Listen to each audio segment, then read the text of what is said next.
I grip my water glass so hard my fingers turn white, but I refuse to let my mother see how deeply her words cut. Amanda, you'll never be as good as your sister. The chandelier light catches in the crystal, sending prisms across the white tablecloth as silence crashes down on our family dinner. Sierra's promotion celebration dinner. The reason we're all gathered around my parents' mahogany table on a Wednesday night. The dinner I rushed to after a 10-hour workday, barely having time to change from my rumpled blouse to a fresh one. Mom. Sierra starts, but stops when our mother raises her hand. It's just fact, dear. Your sister chose stability over ambition. Nothing wrong with that, but we need to acknowledge reality. My father clears his throat, studying his plate of half-eaten salmon. Your mother's right, Amanda. Sierra's on track to make vice president before 30. Different paths. I look at Sierra in her crisp crimson dress, her hair perfectly styled, even after a full day at the office. Then at our mother wearing the pearl necklace I bought her last Christmas, the one she claimed was nice, but not really my style, before wearing it to every one of Sierra's events. Something snaps inside me. 2 years of swallowed words rise in my throat. I stand open my purse and pull out the mortgage statement I'd been carrying for 3 days, waiting for the right moment. There is no right moment for this. I've been paying your bills for 2 years, I say, placing the paper on the table, including this house. My mother's eyes widen briefly before she composes herself. She waves her hand dismissively. The gesture so familiar it makes my stomach clench. That's what family does. Sierra needs to focus on her career. My mind flashes back to Sierra's college graduation 6 years ago. My parents presented her with keys to a brand new red Mazda complete with a giant white bow on the hood. Later that afternoon, they handed me a gift bag containing a coffee mug printed with my alma mater's logo. You're already established, Mom had explained when she caught my expression. Your sister needs our support. Then came that first call 2 years ago. Dad's voice, uncharacteristically hesitant, explaining a temporary financial setback. Just one mortgage payment, they said. Just until things stabilized. I touched the corner of the mortgage statement now spread on the table. 2 years of payments isn't temporary help anymore. Family supports each other. Mom says, her voice hardening. Why are you being so selfish? I reach into my bag again and pull out the stack of receipts I've been collecting. Bank statements, transfer confirmations. Canceled checks, 2 years of financial drain organized in a neat accordion file. I've supported plenty, I say, my voice steadier than my hands. But I'm not your ATM. My father's face reens. Your sister's at a critical point in her career. And I'm at a critical point in my patience, I reply, surprising myself with the steel in my voice.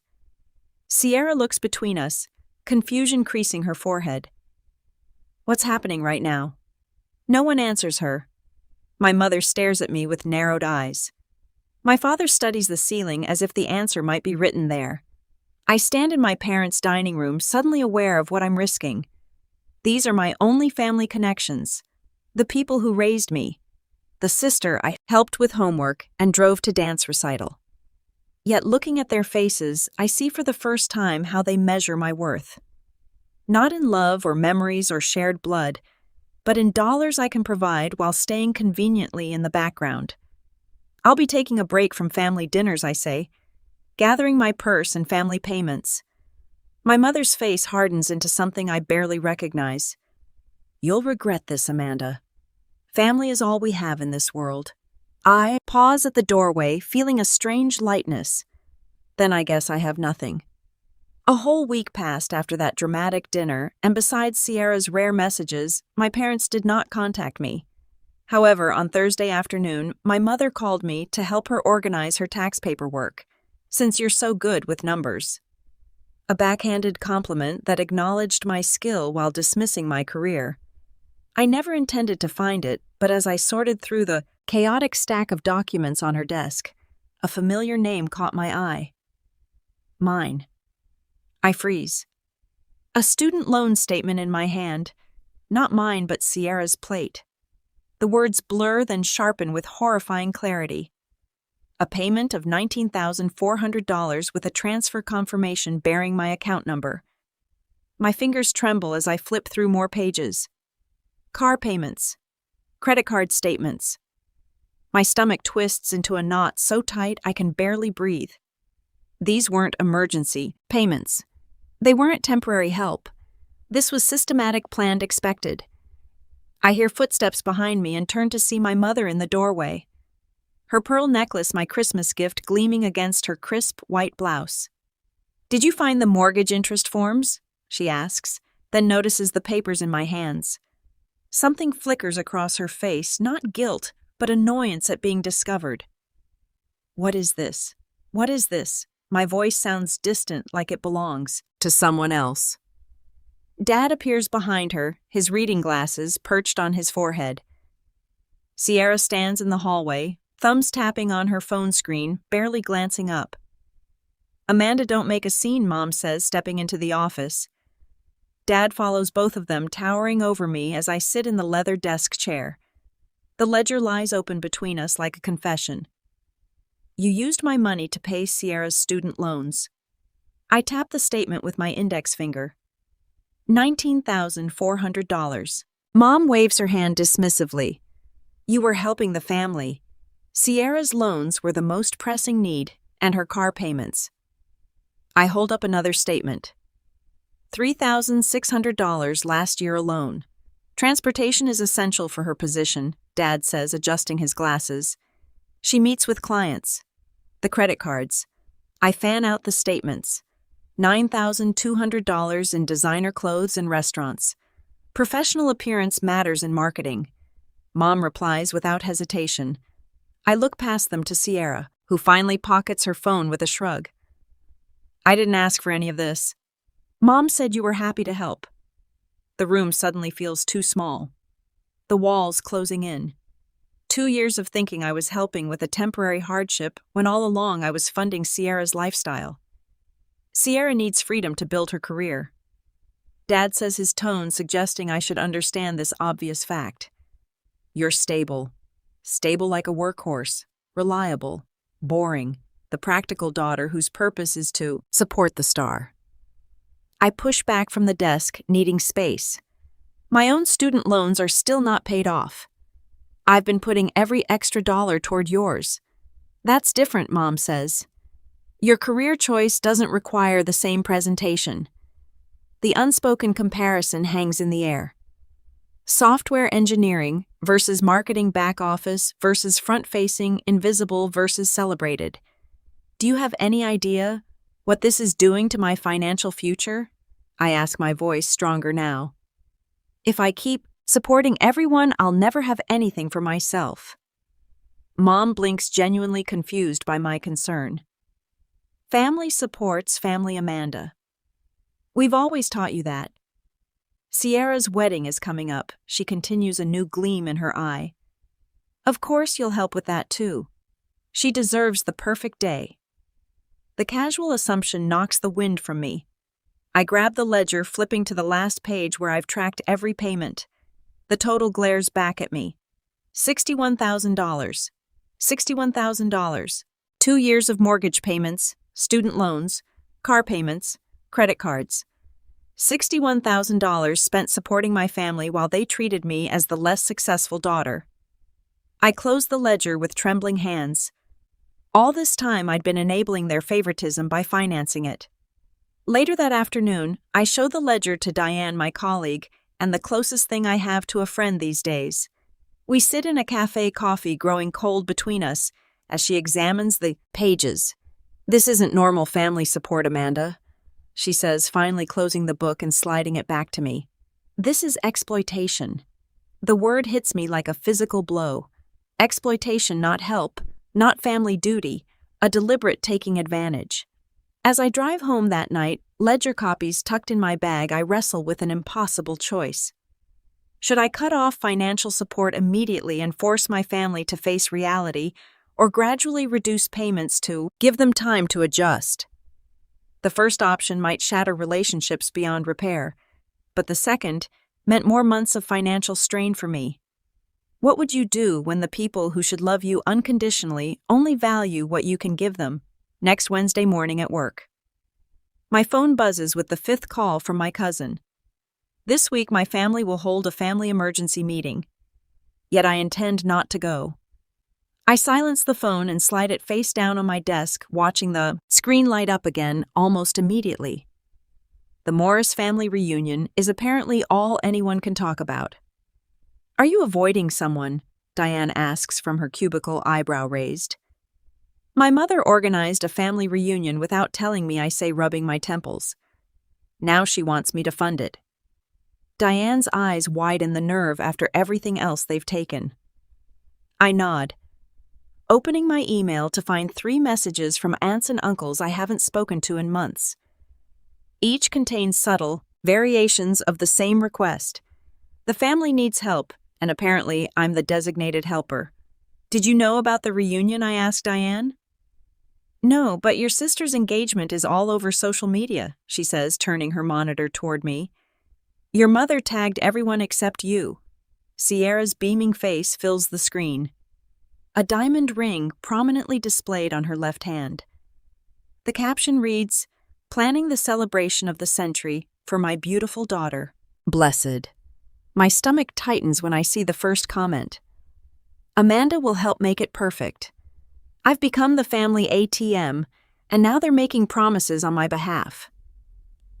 Later that evening, I curl up on my couch with a cup of tea, scrolling through Facebook.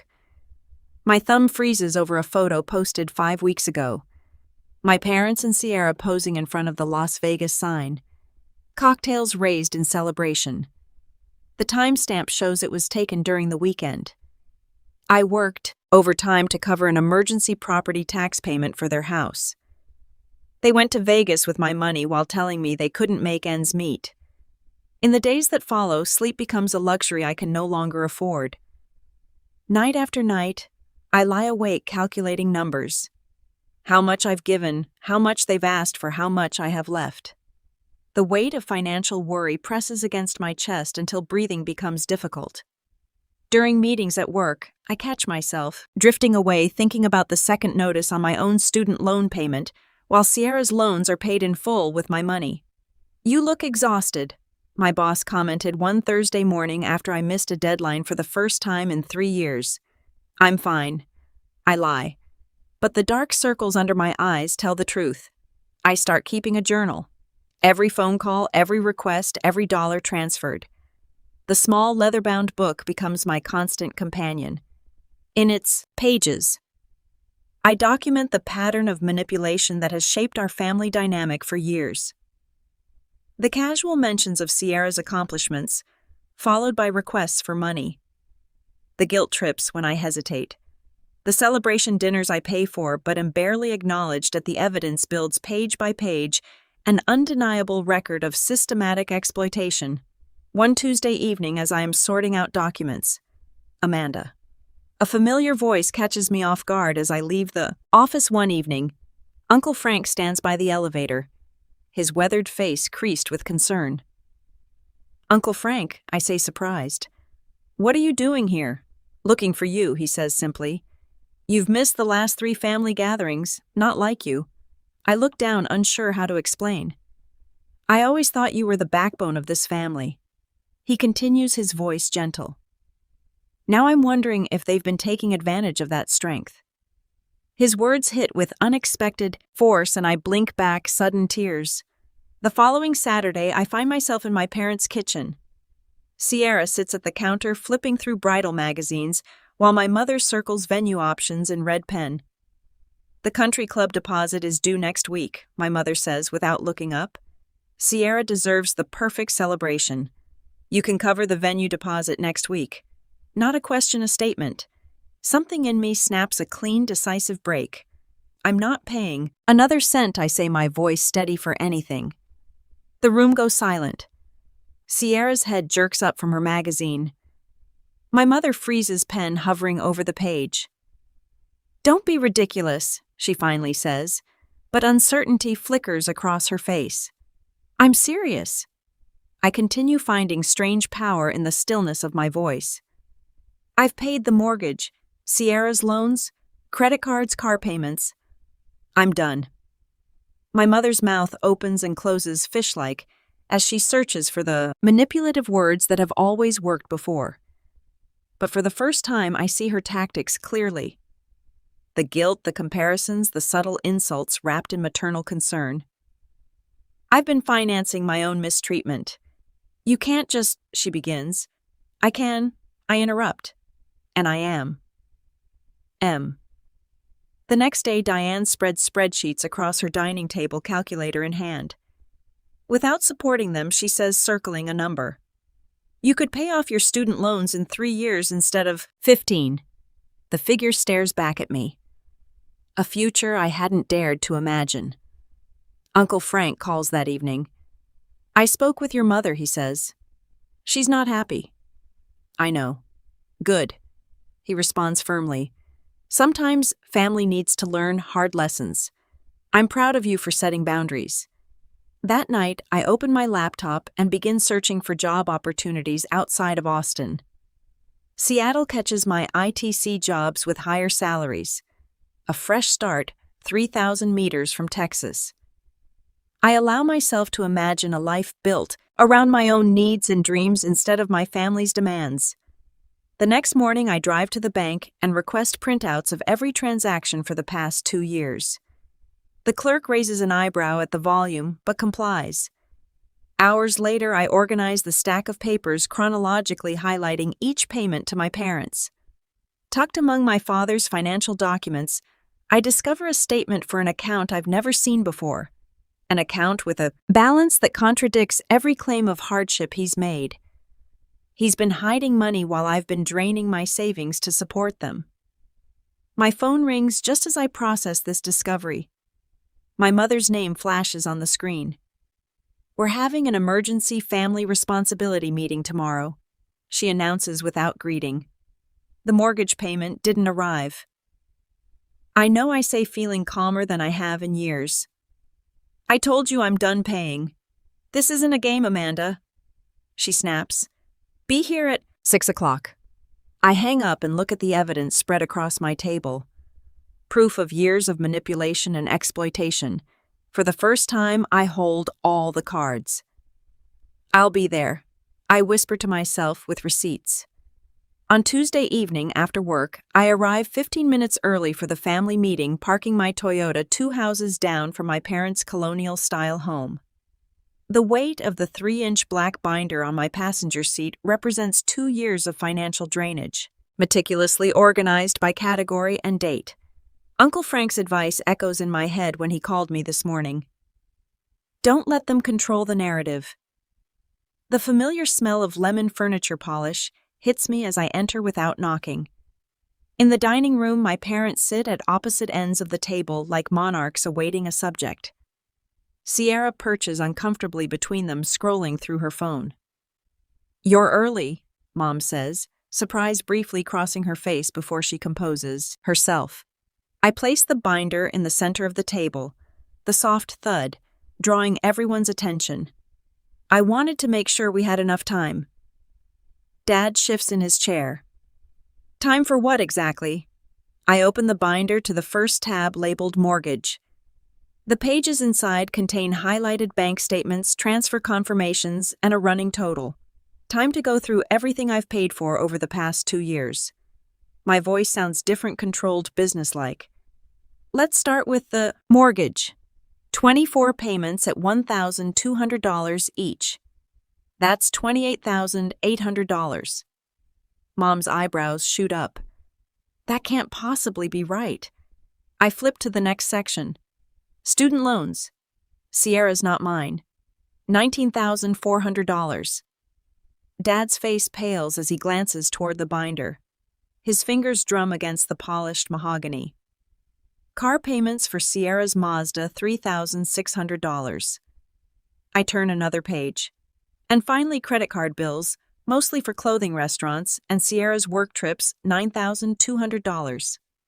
Sierra's phone slips from her hand, clattering against the table. That's more than I make in 3 months. The grand total, I say, turning to the summary page with the figure highlighted in yellow, is $61,000. Mom's lips press into a thin line. You're exaggerating. Half those payments were gifts. You offered to help. I have proof for every dollar. I pull out a manila folder containing copies of every check, every transfer receipt. The stack lands with a satisfying thickness beside the binder. Would you like to go through them one by one? This is ridiculous, Dad mutters, but his eyes avoid mine. Sierra reaches for the folder, paging through the evidence with trembling fingers. Her usual confidence evaporates as she stops at a credit card statement showing charges for her interview suits. I had no idea, she whispers. Mom said you were happy to help. Sierra continues, looking up with confusion clouding her eyes. She said you wanted to contribute because you had extra money with your tech salary. Extra money. My laugh comes out harder than intended. I still have my own student loans to pay off. I've been putting off dental work because I couldn't afford it. There was never extra money. When Sierra asks me why I never told her how much I was contributing, I hesitate. Should I explain that our parents had sworn me to secrecy to protect her confidence? Or was it better to let her discover their manipulation on her own before I can decide? The doorbell rings. Perfect timing. Mom rises, smoothing her cardigan. We're in the middle of something. That would be Uncle Frank, I say. I asked him to join us. Dad's head snaps up. Frank, why would you? Uncle Frank's voice booms from the entryway as he lets himself in. Hello, everyone. Hope I'm not late. My mother's face tightens as her brother settles into a chair beside me.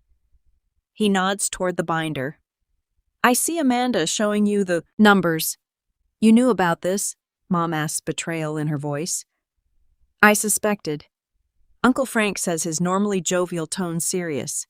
Family helps each other in emergencies, not as a permanent arrangement. What you've been doing to Amanda isn't right, Elaine. The silence that follows feels like a physical presence in the room. My mother stares at her brother, then at me, realizing that her carefully constructed narrative is crumbling. I am no longer isolated. Sierra breaks the quiet. Jenna asked me yesterday why Amanda never comes to family events anymore. She seemed concerned, like she knew something was wrong. Your friends don't understand our family dynamics, Mom says dismissively, but uncertainty creeps into her voice. The Hendersons called last week, Uncle Frank adds. They wanted to know if there was any truth to the rumor that you two were having money troubles while spending on luxury items. Dad's face wreens. That's none of their business. The dining room falls silent again until Sierra's phone pings with an incoming message. She glances at it, then looks up with widened eyes. It's from the mortgage company, she says, turning to our parents. They're sending a late notice. In that moment, watching my father's shoulders slump and my mother's mask slip, I realize the first cracks in their carefully maintained facade have appeared. The financial house of cards they've built is beginning to collapse, and for the first time I'm not rushing to prop it up. 2 days later, I sit across from my parents at their kitchen table, where the light catches dust particles floating between us. The space feels different now, smaller, less intimidating. My father's smile looks strained as he slides a paper toward me. Amanda, we've been thinking. He clears his throat. We understand your concerns about the financial arrangements. My mother nods, her eyes darting to the stack of past due notices peeking from beneath a cookbook. Families should acknowledge each other's contributions. We haven't done that enough with you. The script sounds rehearsed. I watch their performance with new clarity. The way Dad's fingers drum nervously on the table. How Mom keeps glancing at the bills she's trying to hide. We have a compromise. Mom continues. If you resume the mortgage payments, we'll make sure everyone knows how much you help. Sierra too. Dad leans forward. Think about what you're risking, Amanda. Family relationships can't be repaired once they break. Is that what you want? Their words hang in the air between us. A final attempt to reclaim control. 2 months ago, I might have folded. 2 weeks ago, I might have negotiated. Today, I simply open my laptop. I've accepted a new position, I say, turning the screen toward them. Software architect at Meridian Tech. In Seattle. I start next month. The color drains from my mother's face. Seattle. That's across the country. The salary is $135,000. I continue pulling up a spreadsheet I've prepared. That's $33,000 more than I make now. Dad leans forward. That's wonderful, honey, but, and without supporting this household. I interrupt, highlighting a row on my budget. I'll save approximately $3,200 every month. My mother's lips press into a thin line. You can't just leave. I've been paying for the privilege of being disrespected, I say, my voice steady. That arrangement is over. Dad reaches for my hand, but I pull back. Amanda, be reasonable. I am being reasonable. For the first time in years, my phone buzzes with a text from Uncle Frank. Everyone's here ready when you are. I need to go, I say, closing my laptop. Sierra's dinner starts in 30 minutes. My parents follow. The restaurant buzzes with conversation as I enter the private room. Uncle Frank reserved. Sierra sits at the head of the table in a cream-colored dress surrounded by aunts, uncles, and cousins I haven't seen in months. My parents trail behind me, confusion evident on their faces. What is this about? My mother whispers harshly. I don't answer, making my way to Sierra. She looks up, her smile faltering when she sees my expression. Amanda, what's going on? I place a wrapped gift box in front of her. The silver paper catches the light from the chandelier above. I wanted to show you something to all of you, I say loudly enough for everyone to hear. The room quiets. Open it. Sierra hesitates, before carefully removing the wrapping paper. Inside lies a leather-bound portfolio containing every financial record, receipt, and bank statement from the past 2 years. Here's my gift to you, the truth about who's been supporting you. Sierra flips through the pages, her expression shifting from confusion to shock. It's all there, I say quietly. $61,000 over 2 years. Sierra looks up, her eyes filling with tears. She turns to our parents, who stand frozen near the doorway. How could you? My mother steps forward. Sierra, this isn't the place. No, Sierra snaps, holding up a page. We need to fix this at this moment. Uncle Frank stands. Your sister has been carrying this family while being treated like she's less successful than you. Aunt Patricia gasps.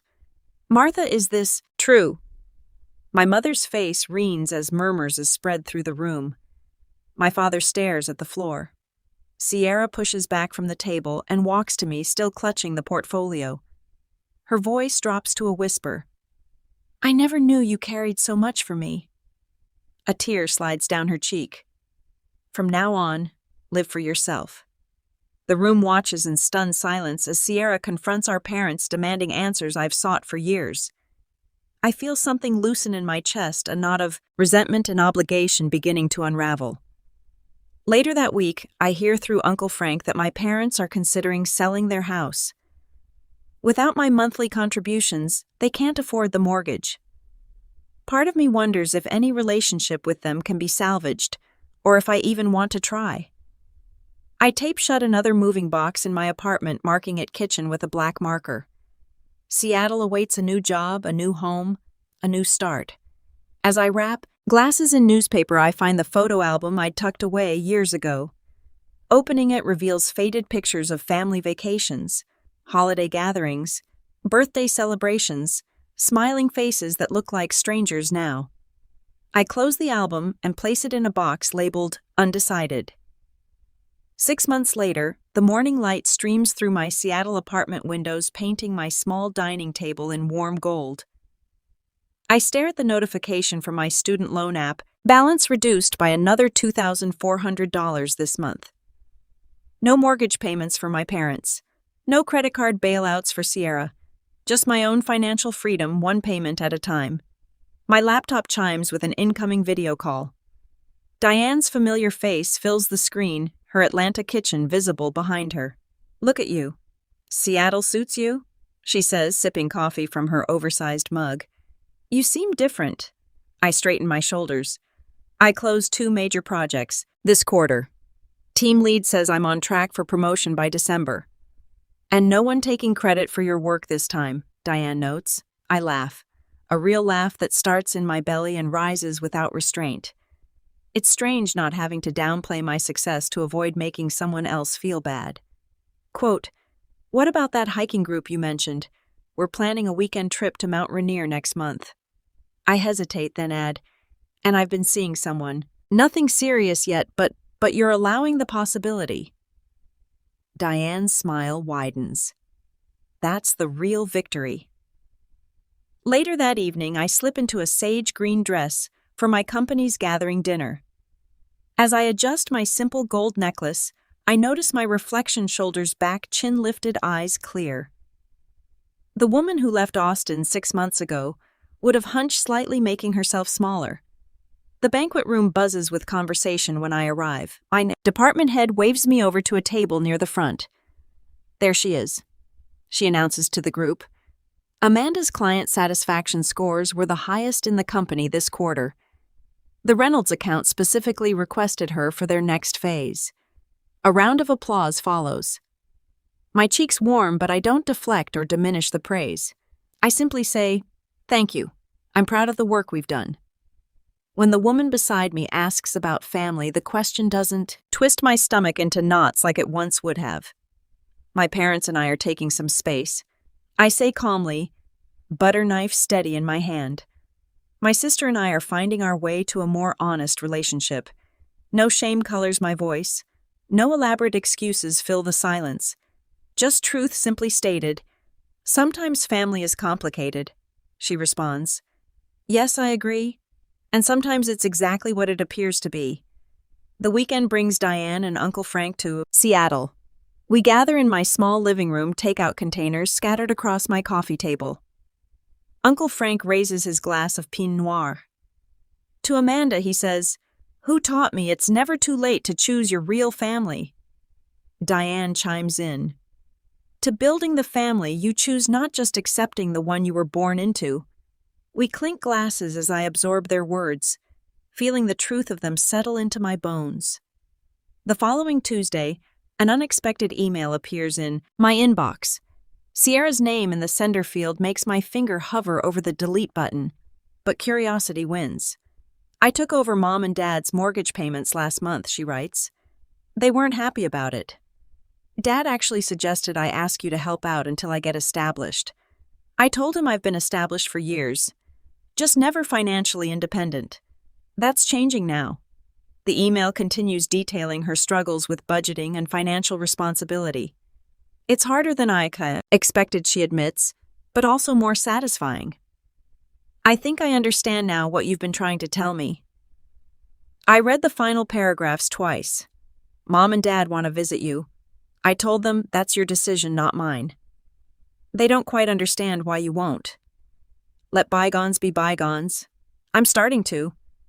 I'd like to visit sometime if you're open to it. Just me." My reply is short but genuine. "Not ready for Mom and Dad yet, but I'd love to show you Seattle in the spring next year." As I close my laptop that evening, I wonder about the fine line between forgiveness and self-protection. Sierra seems genuinely changed by confronting our family's patterns, but our parents remain unchanged. What would you do? Attempt to rebuild relationships with those who've proven unwilling to change, or focus on nurturing connections with those who respect your boundaries. Story 2. The wind whipped my hair across my face as I stood on the rooftop of the spire. Manhattan stretching out before me like a glittering promise. 4 o'clock in the afternoon. T-minus 4 hours until H hour. 4 hours until everything I'd worked for would finally be recognized. I stepped behind the heavy glass windbreak that shielded the VIP section and bent down to adjust the peonies on the family head table one more time. White and blush pink imported from Holland. Each stem costing more than most people spent on an entire bouquet. Thanks to the glass partition, the petals remained perfect and unruffled by the Hudson wind, just like everything else tonight needed to be. My hand unconsciously moved to my purse, feeling the reassuring weight of the 2 thick envelopes inside. My grand plan. 3 years of careful saving, meticulous planning, strategic sacrifice. Inside one envelope, an all-inclusive retirement savings book for my parents. Enough to fund the European river cruise Mom had circled in travel magazines for years. Enough for Dad to finally buy that vintage Corvette he browsed online every Sunday morning. Inside the other, a full-ride scholarship voucher for Brittany to study fashion design in Paris. Not just any program, the Institut France de la Ode, the same school that had launched careers I'd heard my sister obsess over since she was 16. Tonight, when Arthur Sterling will announce my partnership in front of Manhattan's legal elite, I want my family sitting at that table. I want them to see what their daughter, their sister, has become. And I want to give them everything they'd ever dreamed of. Because if I gave them their dream lives, surely they would finally be proud of me. Surely they would finally love me the way I needed to be loved. My phone buzzed once, then immediately again. I pulled it out expecting a message about traffic or parking. Instead, my stomach dropped. Bank alert. American Express supplementary card ending in $4782. Charged $3,000 at Pink Flamingo Beach Club. Transaction approved. Before I could process it, the second notification appeared. Mom, we can't make it. Your sister is having a panic attack. She needs quiet meditation space to heal immediately. So sorry, sweetie. You understand? I stared at the screen, read both messages again. Then again. Pink Flamingo Beach Club. I knew that place. A tacky neon-lit disaster on the outskirts of Long Island, where college kids went to drink watered-down cocktails from plastic cups while house music pounded so loud you couldn't hear yourself think. The kind of place that smelled like coconut sunscreen and regret. That was a quiet meditation space. The contradiction hit me like a physical slap. My brain, trained by years of legal analysis to spot inconsistencies, immediately began cataloging the evidence. Brittany needs quiet. Brittany needs to heal. Brittany is having a panic attack. But the charge went through at 3:47 p.m. 13 minutes ago, which meant they'd been there for a while, probably since noon, which meant they'd known for hours they weren't coming. They'd waited until the card swiped to send the text. Waited until the transaction was approved and the money was gone. So I couldn't cancel it or freeze the account. This wasn't an emergency. This was calculated. Betrayal that surged through me wasn't about the $3,000. I'd spent more than that on Brittany's rent last month alone. It was the contempt, the casual, dismissive contempt that said they'd rather spend my money partying at a dump than spend 3 hours celebrating the biggest achievement of my life. They'd used my money to run away from me. Miss Ross. I turned. The restaurant manager, a slight man named Fipe, who'd been nothing but accommodating during the planning process, stood a respectful distance away.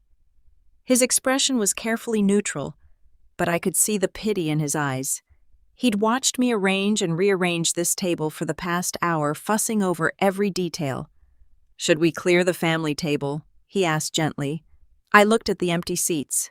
The table was positioned in the prime spot directly adjacent to where Arthur Sterling would stand for the toasts. If the managing partner saw me sitting alone, he would draw conclusions. Successful but isolated, professionally brilliant, but personally deficient. A woman who'd sacrificed family for career, who had no foundation, no roots, no real life beyond the office. Everything I'd worked for could be undermined by an empty table. I felt tears burning behind my eyes. I blinked them back hard. I would not cry. Not here. Not where the catering staff could see, where word might somehow filter back to the firm that Eva Ross had broken down over her family not showing up. I clenched my fists at my sides, nails digging into my palms. "No," I said, my voice steadier than I felt. "Keep the setup exactly as it is. The most luxurious arrangement you have." Philippe nodded slowly. "But take away the reserved for family sign," I added. He paused, understanding flickering across his face. "Of course, Miss Ross, right away." As he walked away, I looked down at my phone again. The bank alert was still there, stark and undeniable. Opened the banking app with shaking fingers and pulled up the transaction details. Pink Flamingo Beach Club, $3,000. VIP, Cabana Package, $1,200. High tide alcohol tower times 10 $1,500. Private DJ service fee $300. 10 alcohol towers, a private DJ. This wasn't stress relief. This wasn't healing. This was a party, a celebration. They were celebrating not being here. My sister wasn't having a panic attack. She was having the time of her life on my American Express card, probably surrounded by her unemployed influencer friends. Probably posting it all on Instagram right now with some caption about Freedom Friday or choosing joy. I felt something shift inside me. Something cold and hard, settling into place where the hurt had been. I slipped my phone back into my purse next to those 2 envelopes that suddenly felt incredibly heavy. The view of the Empire State Building stretched before me, golden in the late afternoon light. In 4 hours, this rooftop would be filled with the most powerful people in New York's legal community. And I would be standing here alone, or I would be standing here with people who actually chose to be here. I pulled out my phone again and scrolled to a different contact. "Nana," I said, when she answered, "I need you." They did what Nana Beatrix's voice came through the phone like a whip crack sharp enough that I had to pull the device slightly away from my ear and even neigh. At 75, my grandmother's voice carried the authority of someone who'd spent 40 years as a high school principal, commanding rooms full of teenagers and terrifying incompetent teachers into early retirement. "There at the Pink Flamingo," I repeated, staring at the transaction details on my screen. "Mom texted that Brittany is having a panic attack and needs quiet meditation space." Meditation space. Nana's laugh was harsh. "Your mother has always had the taste of a gaudy parrot, but this is a new low even for her. The Pink Flamingo. That place is where 20-year-olds go to throw up on each other." Despite everything, I felt a small smile tug at my lips. "You know it, Eva. I taught high school in this city for 4 decades. I know every trash establishment where my students attempted to use fake IDs." She paused. "Are you crying? No. Good. Don't you dare cry over people who choose cheap liquor over their daughters' success. I'm getting dressed right now. I'll be there in an hour. I'm wearing the Street John suit, the gray one that makes me look like I could buy and sell half of Manhattan." "You don't have to." Evangeline Ross. The use of my full name stopped me cold. "You listen to me. You need someone of the same class standing next to you tonight. Someone who understands that success is celebrated, not abandoned. Your mother may have given birth to you, but I'm the one who taught you that excellence matters. I'll be there." She hung up before I could respond. I stood there for a moment, phone in hand, feeling something shift in my chest. The hurt was still there, sharp and bitter, but underneath it was something else, something that felt almost like relief. I wasn't alone in seeing this for what it was. I opened Instagram telling myself I was being paranoid, that I was catastrophizing. But I knew my sister. I knew her patterns, her need for attention, her compulsive documentation of every moment of her life. It took me less than 30 seconds to find her story. There she was, my 26-year-old sister, holding a neon blue cocktail in each hand, the kind that glowed under black lights. Behind her I could see the Pink Flamingo in all its tacky glory, plastic flamingos, tiki torches, and people in swimsuits that should have stayed in the dressing room. The music was so loud I could hear it through my phone speaker, a bass-heavy track that made my teeth hurt. Brittany was screaming at the camera. "Escape the stiff lawyer, sister. Best Friday night ever. Thanks for the credit card, sis." She blew a kiss at the camera, then turned to show her friends. I counted at least 8 people in the frame, all of them holding identical neon cocktails, all of them laughing. The video was posted 23 minutes ago. It had 847 views already. I watched it, twice then, a third time. Each viewing, the hurt receded a little more, replaced by something colder. Contempt. Pure crystalline contempt. I looked at the wine glass in my hand, a 2015 Chateauneuf dupe that cost more than everything Brittany was wearing. Then back at the screen, showing my sister chugging something that was probably 90% food coloring. We didn't belong to the same world anymore. Maybe we never had class versus trash. I forwarded the story to Samantha Miller, my executive assistant. Then I called her. Sam, where are you right now? In the lobby with Jenkins and the other junior associates. We're early. Figured we'd grab drinks at the bar before heading up. Why? What's wrong? You sound... Come up to the VIP level now. All of you. The VIP level. That's for partners and Samantha. Bring everyone. That's an order. She hesitated only a second. On our way. I ended the call and walked over to the family head table. Philippe appeared almost immediately. His radar for crisis finally tuned. Change of plans. I said, this table is no longer reserved for family. I need place settings for 8.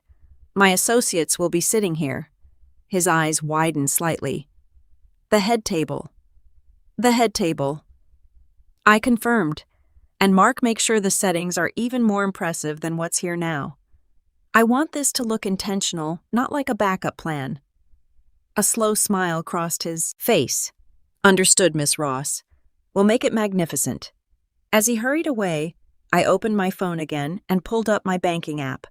3 years of financial records, every wire transfer to my parents, every supplementary card charge, every rent payment for Brittany's apartment, the 1-bedroom in Williamsburg that she filled with thrifted furniture and ring lights for her lifestyle coaching business, that had exactly 43 paying clients, most of whom were our mother's friends who'd signed up out of pity $4,200 per month for rent.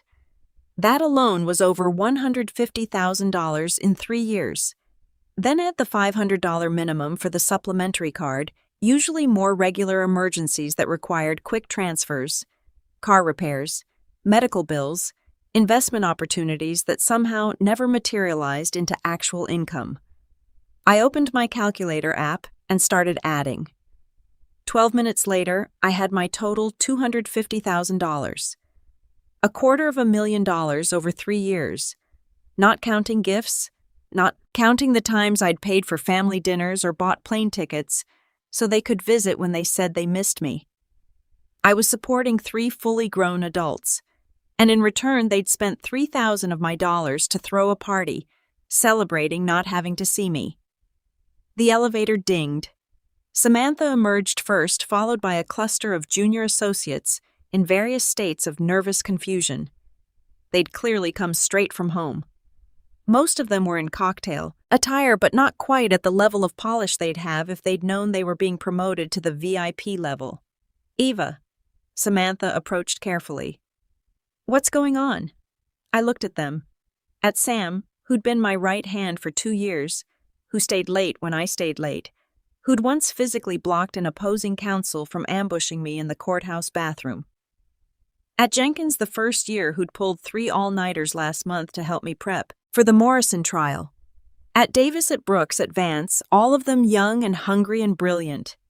All of them betting their careers on the belief that working for me would teach them something worth learning. They'd all shown up early. They were here because they wanted to be. My family isn't coming, I said simply. So tonight, you're sitting at the head table with me. Dead silence. Then Samantha said very quietly, Where are they? I pulled up Brittany's Instagram story and handed her my phone. Sam watched it. Her expression went from confused to angry to absolutely furious in about 15 seconds. She handed the phone back without a word, but I could see her jaw clenching. Well, Jenkins said after a long moment, their loss is our gain. We get the good champagne. It was such a perfectly Jenkins thing to say, inappropriate and honest and somehow exactly right, that I felt myself laugh. A real laugh, the first one since those text messages arrived. Yes, I said. Yes, you do. By 8:30, the spire was transformed. The sun had set and Manhattan glittered below us like a jewel box someone had shaken and scattered across the darkness. String lights crisscrossed the space overhead, and the bar was doing brisk business serving cocktails with names like The Closing Argument and The Settlement. Jazz played softly enough to allow conversation, and the air smelled like expensive cologne and ambition. I stood near the head table now, perfectly set for 8, watching the elevator doors. Samantha and the others had dispersed to mingle following my instruction to work the room and make connections. They'd transformed from nervous juniors to confident professionals in the span of an hour, and I felt a small surge of pride watching them. Nana Beatrice had arrived 45 minutes ago in her promised street. Jouy Tuit, gray wool with pearl, buttons that probably cost more than most people's monthly rent. She'd taken one look at the revised seating arrangement, nodded approvingly, and then proceeded to charm every partner's wife in attendance. My grandmother had a gift for making people feel simultaneously honored and slightly intimidated by her attention, but my stomach was still in knots, because Arthur Sterling hadn't arrived yet. Arthur Sterling, the managing partner, the man who'd personally called me into his office 6 weeks ago to tell me I was being considered for the youngest partnership in the firm's history. The man who'd shaken my hand and said, "Ava, you remind me of myself at your age. Brilliant, dedicated, and you understand that success means nothing if you don't have people to share it with." He was old school, 70 years old, married to his college sweetheart for 48 years, 5 children who were all successful in their own right. He gave speeches at Forum Law about balanced excellence and how the best attorneys were the ones who could close a merger and still make it home for dinner with their families. My HR file. The one I'd filled out when I first joined the firm had a section about personal values and motivations. I'd written that family was my biggest drive, that everything I did was to build a foundation for the people I loved. What would he think if he saw me sitting at a head table with no family? Present, Eva. I turned. Arthur Sterling stood behind me, and despite myself, I felt my stomach drop. He was shorter than he seemed in the office, but he projected authority like a physical force. Silver hair, immaculately styled navy suit that was somehow both conservative and incredibly expensive, and eyes that had perfected the art of the penetrating stare after 50 years of cross-examining hostile witnesses. "Mr. Sterling," I extended my hand, which he shook with exactly the right amount of pressure. "Thank you so much for coming. Wouldn't miss it for the world." He glanced past me at the head table, his expression expectant. "Though I was hoping to finally meet the famous Ross family. In your interviews, you spoke so warmly about your parents. Your file mentioned family as your primary motivation. Where are they?" The question hung in the air like a blade. Every possible response flashed through my mind in rapid succession. The truth would be humiliating. A lie would be transparent. Arthur Sterling hadn't built a 50-year legal career by being easy to fool. Deflection would make me look evasive. I opened my mouth, not sure what would come out. "Good evening, Mr. Sterling." Nana Beatrice materialized beside me like a force of nature, her voice carrying the steel and silk tone she'd perfected over decades of dealing with difficult parents at PTA meetings. Sterling turned to her, surprised. "I'm Beatrice Ross," she continued, extending her hand with the regal bearing of someone who'd never questioned whether she belonged anywhere. Ava's grandmother, former principal of St. Catherine's Preparatory, and the person who taught this young woman everything she knows about discipline, excellence, and integrity. Sterling took her hand, his expression shifting to something like respect. "A pleasure, Miss Ross." Her parents. Nana said, her tone implying that she was sharing information that was unfortunate, but ultimately irrelevant, are dealing with a family emergency that required their immediate attention. "However, Mr. Sterling, I want to clarify something important." She stepped slightly forward, and I realized with a start that she was physically positioning herself between Sterling and me, protective. "Ava's parents may have given her life." Nana said, her voice quiet, but absolutely unshakable. "But I am the one who forged her mindset. I taught her that excellence is not negotiable. That commitment means showing up even when it's inconvenient. That success is built on consistency, not convenience. If you're looking for the source of Eva's professional excellence, Mr. Sterling, you're looking right at it." The silence that followed was absolute. Then Sterling did something I didn't expect. He laughed. Not a polite chuckle, but a genuine, delighted laugh that made several people nearby turn and look. "Miss Beatrice," he said, his eyes actually twinkling, "that is the finest answer I've heard in years. And you're absolutely right.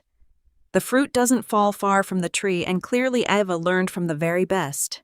He turned back to me. Your grandmother is a force of nature. You're lucky to have her. I know, I managed. Sterling clapped me on the shoulder, a gesture that was somehow both paternal and professional, and moved off to greet other guests.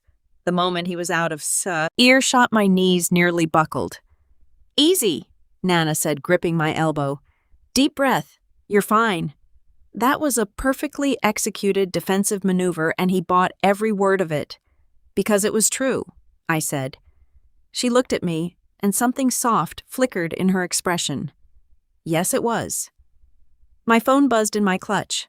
I probably shouldn't have checked it, but my hand moved automatically. Instagram notification. Brittany had gone live. Against my better judgment, I clicked. The video quality was shaky, clearly shot on someone's phone in low light, but I could see everything. My sister absolutely drunk, holding that neon blue cocktail surrounded by her friends. The music was deafening. She was screaming at the camera, her words slightly slurred. Best Friday night ever. No boring lawyer talk, no stiff people, just vibes. She spun in a circle, nearly falling. Someone caught her laughing. Thanks for the credit card, sis. You're the best ATM ever. The comments were already rolling in. OMG, who's your sister? LOL. Wait, did she pay for this whole thing? A T. TM. I'm dead. I watched my sister toast the camera, watched her friends cheer, watched the neon lights and plastic flamingos and everything that was the complete opposite of where I stood right now. And instead of the hurt I'd felt this afternoon, I felt nothing but cold, clear contempt, Eva. Samantha appeared at my elbow. It's time for your speech. I pocketed my phone and straightened my shoulders. Let's do this. The crowd quieted as I stepped to the small podium Philippe had set up. In front of me, I could see the entire gathering. Partners, associates, clients, my team at the head table, watching me with expressions of support and pride. At the next table over, I noticed someone I hadn't paid attention to before. A woman in her early 30s, definitely not with the firm, definitely, too glam to be a client. She had her phone out pointed in my direction, but not obviously an influencer, probably someone's +1 who saw expensive party and thought, content opportunity perfect. I raised my glass. Thank you all so much for being here tonight. I began honestly 4 hours ago. I almost canceled this party. I could feel the surprise ripple through the crowd. I received a message that my family needed to deal with an emergency, that they needed to go heal. I let the word hang in the air for just a moment. I was devastated. I thought about canceling everything, about calling all of you to say we'd have to reschedule. I pulled out my phone, held it up slightly, but then I saw the credit card receipt, $3,000, charged at a beach club, 10 alcohol towers, a private DJ. I saw the Instagram live stream. My sister partying, using my money, celebrating not being here. You could have heard a pin drop. And then I looked around at all of you. I gestured to the gathered crowd. Some of you got here early. Some of you stayed late at work this week to free up tonight. All of you chose to be here. And I realized something important. I turned to look at my team at the head table. This VIP position isn't for those of the same bloodline. It's for those of the same vision. The silence held for one more beat. Then Samantha started clapping. Jenkins joined in. Then Davis. Then Vance. Then suddenly the entire rooftop was applauding and several people were actually cheering. I sat down, my heart pounding, and caught Nana Beatrice looking at me with something that might have been approval or might have been pride. At the next table, the influencer was still recording. Good. I woke up Saturday morning to 17 missed calls and 43 text messages. For a moment, lying in my bed in my too quiet penthouse, I thought something terrible had happened. Then I picked up my phone and saw that every single notification was from my family. I didn't read them yet. Instead, I got out of bed, made coffee, and went through my morning routine with deliberate, calm shower skincare, the gray Armani suit that made me look like I could buy and sell you before breakfast. Only when I was completely ready for the day did I sit down at my kitchen island and open my phone. The first thing I saw was that I'd been tagged in a video. 417,000 views. My stomach dropped. The creator was at Lux Lifestyle. Laura, the influencer from the next table. She'd edited together footage from my speech at the Spire, my words about bloodline versus vision, the elegant setting the team at the head table with Brittany's Instagram live stream from the Pink Flamingo. The contrast was devastating.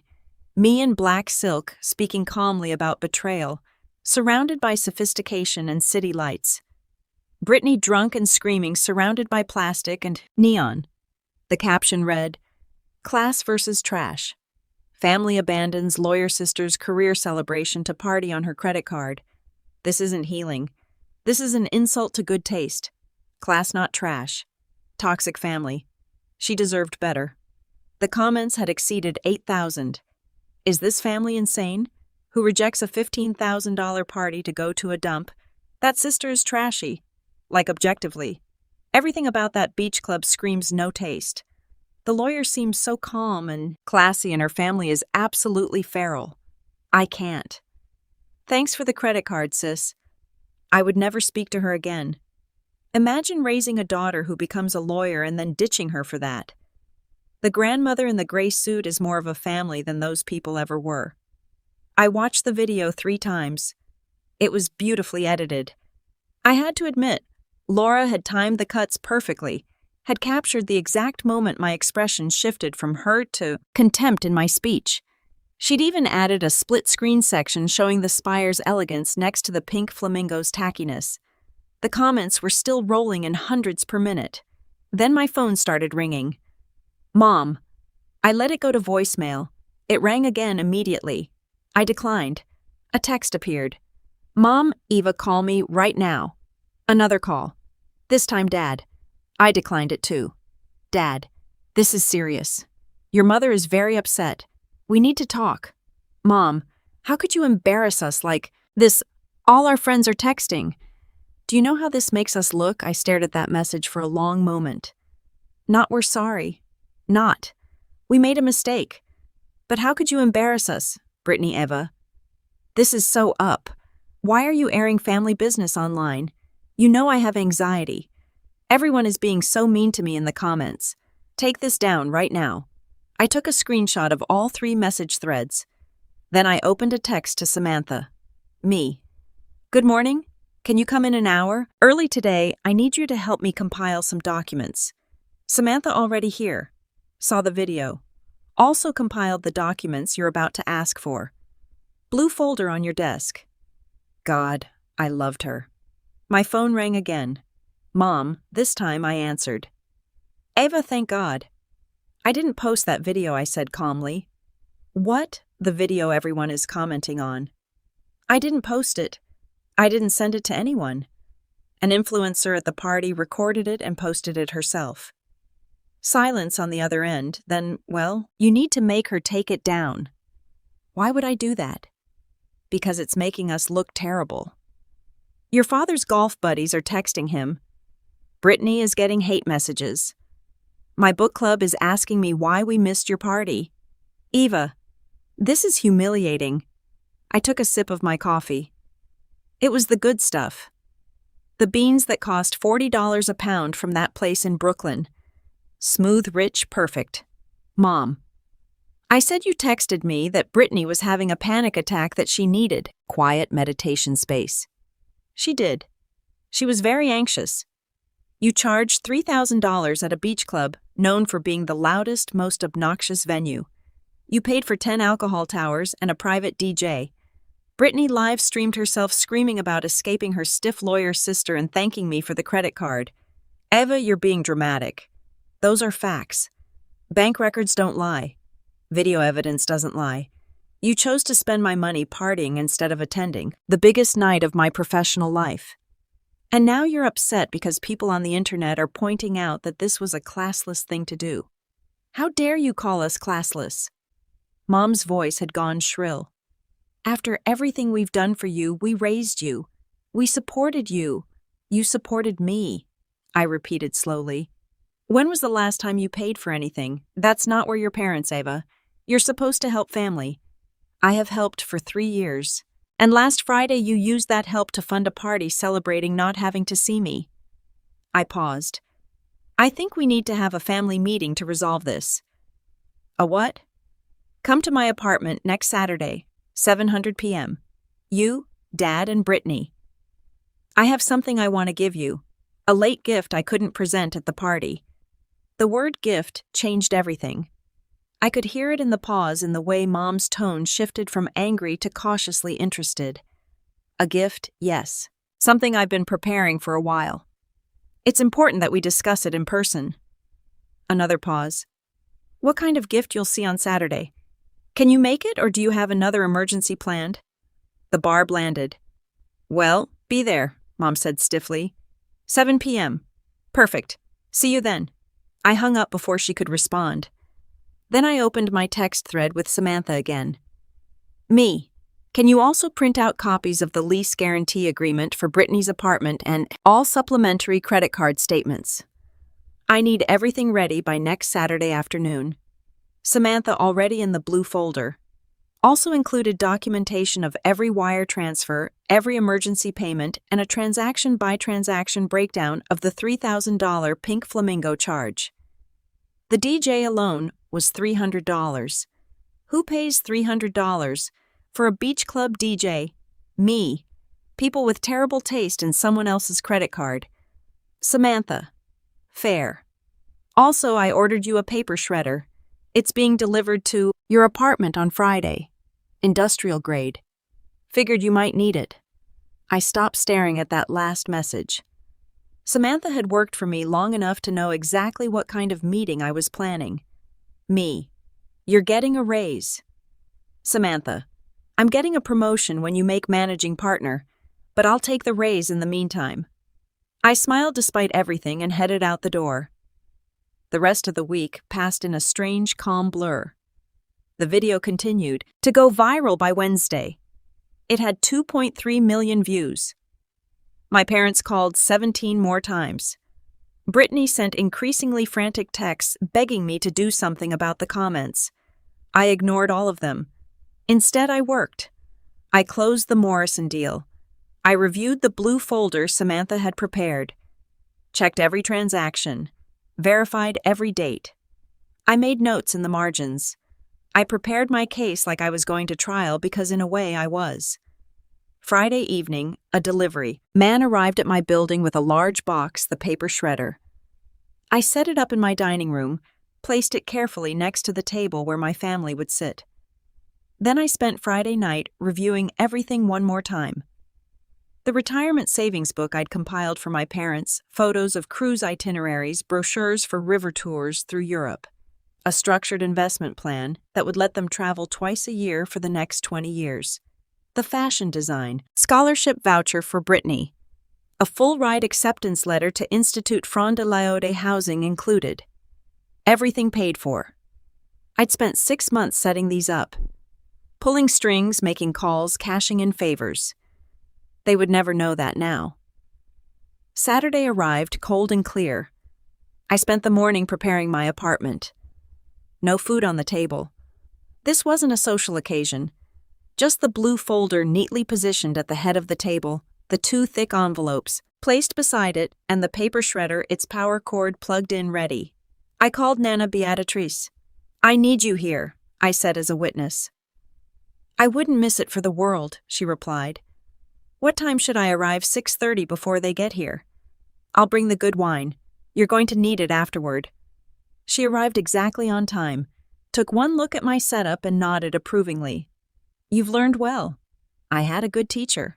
We sat in the living room in silence waiting. Nana was reading a book, something dense about post-war economic policy.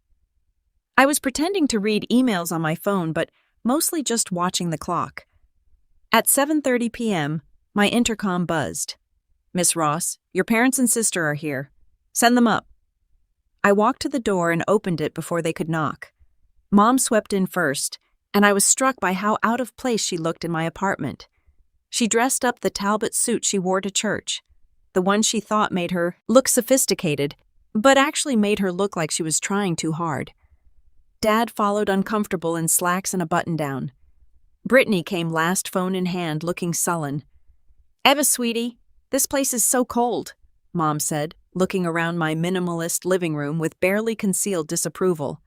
You need more color. Some throw pillows. It looks like a hotel.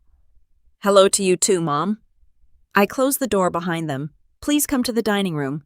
They filed in and stopped, short when they saw Nana Beatrice sitting in the armchair positioned at the head of the table, holding a glass of red wine, watching them like a judge presiding over a courtroom.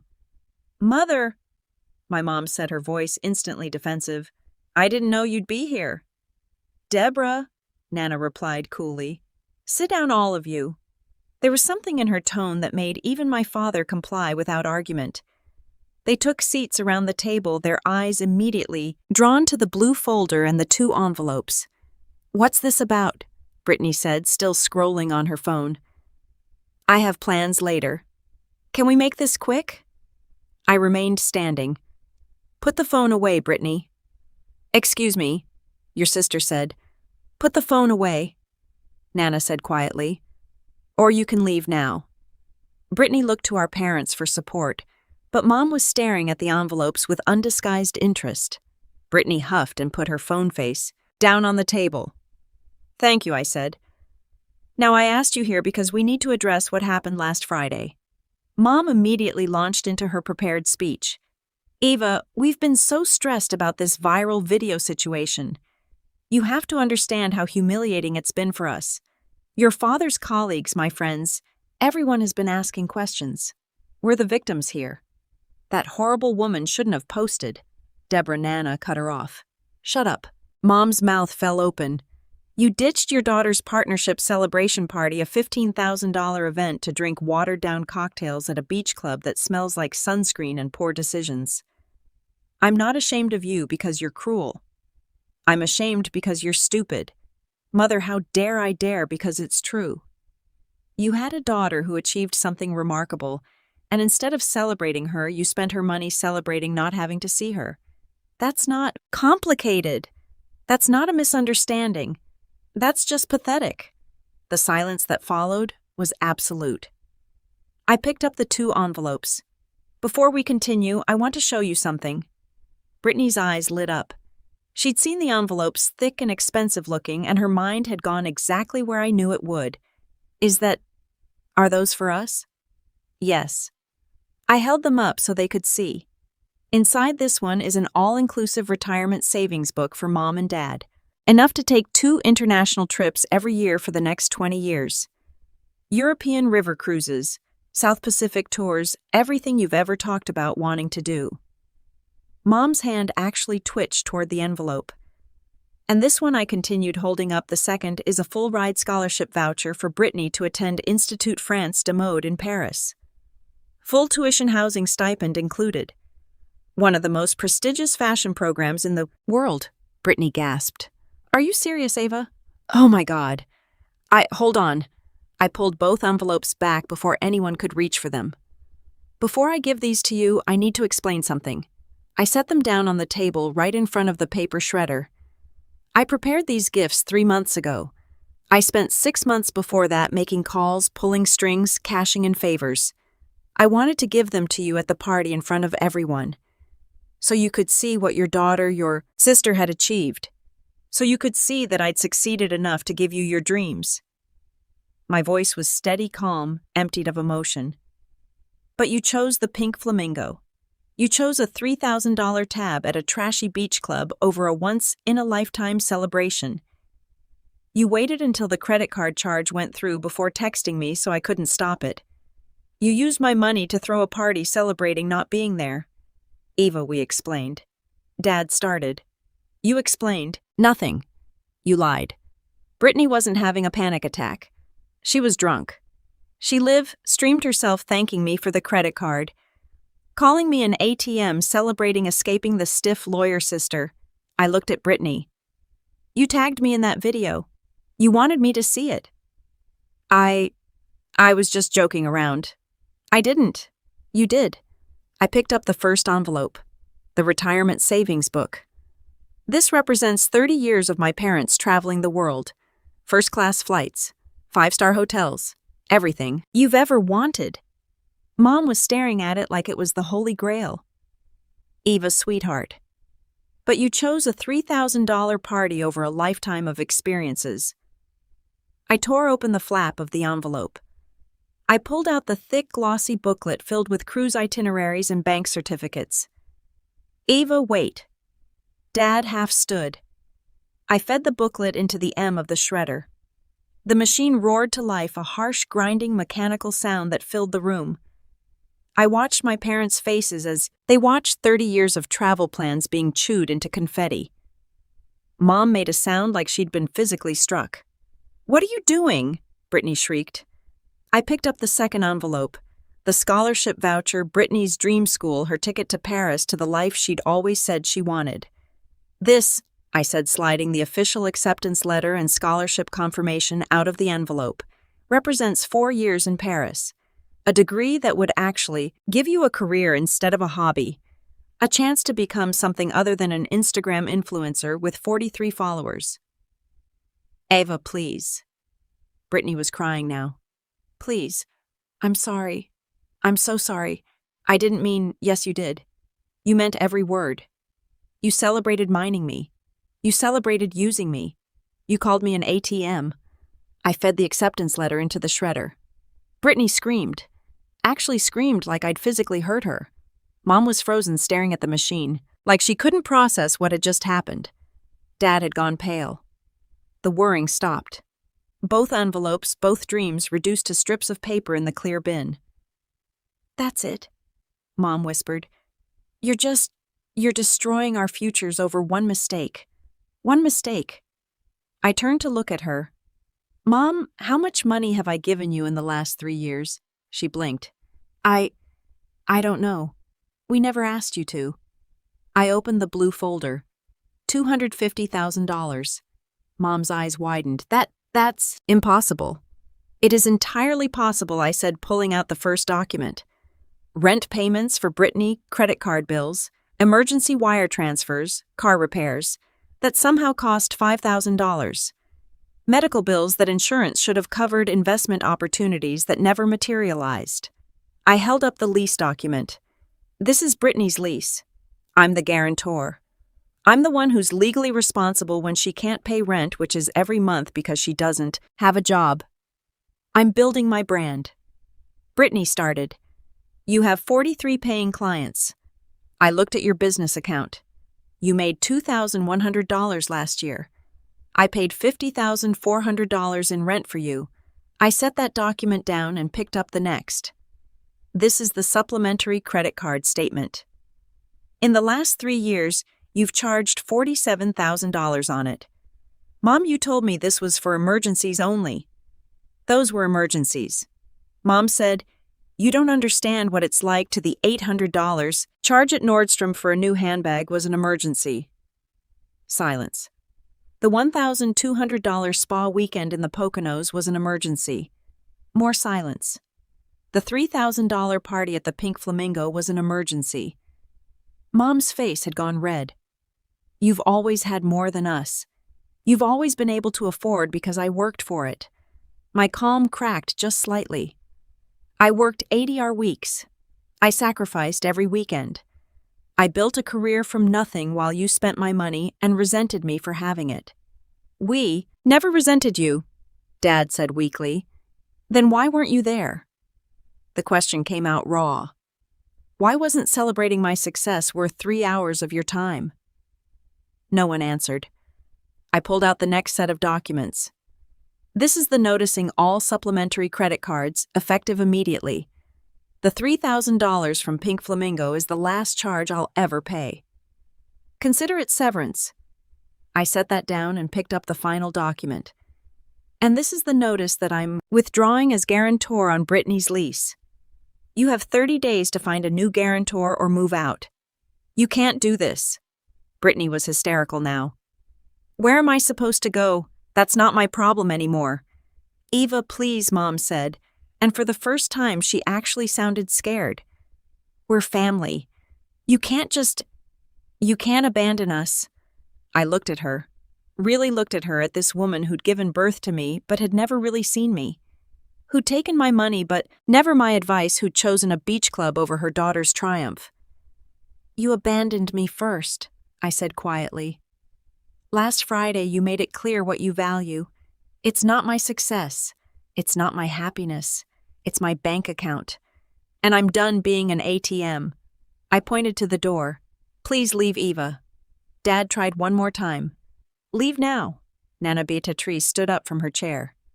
She didn't say anything, but her presence filled the room. The message was clear. You're not arguing your way out of this. Mom gathered her purse with shaking hands. Brittany was sobbing, mascara running down her face.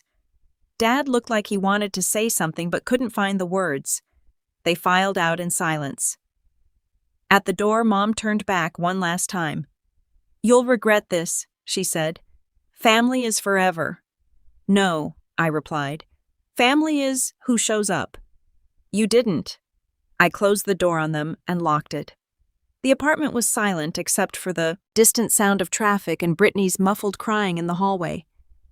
Then Nana Beatrice walked over and pulled me into a hug. I hadn't realized I was shaking until she held me steady. You did the right thing, she murmured. I'm so proud of you. I nodded against her shoulder, not trusting my voice. After a moment, she pulled back and looked at me. Now I'm going to pour you a very large glass of wine, and we're going to sit in your cold, minimalist apartment, and you're going to tell me how it feels to be free. 1 month later, I woke up to silence. Not the oppressive silence of loneliness, but the peaceful silence of space that belonged entirely to me. No frantic texts demanding money. No guilt trips about abandoning the family. Just the quiet hum of the city and the smell of fresh coffee. I checked my phone. No bank alerts. No overdraft warnings from Brittany. For the first time in 3 years, my bank balance was actually growing. Wasn't supporting 3 adults anymore. I was building a future. A notification popped up from Nana Beatrice. Subject: You have to see this. It was a link to a local suburban newsletter. The headline read, Local family seeks community support after daughter's cruel abandonment. I clicked it. It was pathetic. Mom had given an interview claiming I cut them off over a minor scheduling conflict. Brittany was quoted saying, I valued money over blood. At the bottom was a GoFundMe link trying to raise $50,000 to replace the stolen gifts. Raised so far $340. I scrolled to the comments. Strangers weren't buying it. Wait, the scheduling conflict was them skipping her promotion gala to go to a beach club. I saw the TikTok. Team Eva all the way. Imagine fumbling the bag this hard and then asking strangers for cash. The audacity. I closed the laptop with a dark, satisfied smile. They had tried to shame me publicly, and the public had shamed them right back. They were no longer my burden. They were a cautionary tale for the internet. My afternoon was back-to-back meetings ending with an interview for a new intern, Sarah Brooks, a sharp 23-year-old from Colia Law. She reminded me of myself, hungry, driven, but without the connections. At the end of the interview, I didn't just offer her the job. I pulled a first edition contract law book from my shelf. My lucky charm. Take this, I told her. Someone once taught me that you invest in people who share your vision, not just your bloodline. You have the vision, Sarah. Use it well. She looked at the book like it was gold. I won't let you down, Miss Ross. I know you won't. I left the office at 6 sharp. The air outside was crisp, smelling of roasted chestnuts and possibility. I walked to the Italian restaurant where Nana Beatrice was waiting. She was already there, a bottle of the good red wine open on the table. She looked up as I approached, her eyes scanning my face not for signs of stress, but for peace. You look different, she noted as I sat down. I feel different, I said, taking the glass she offered. Lighter. That's the weight of dead expectations falling off your shoulders. She clinked her glass against mine. To Eva Ross, who finally stopped trying to buy love and started building a legacy. To family, I corrected softly. The real kind. We drank, and the wine tasted like victory. Through the window, the lights of Manhattan twinkled.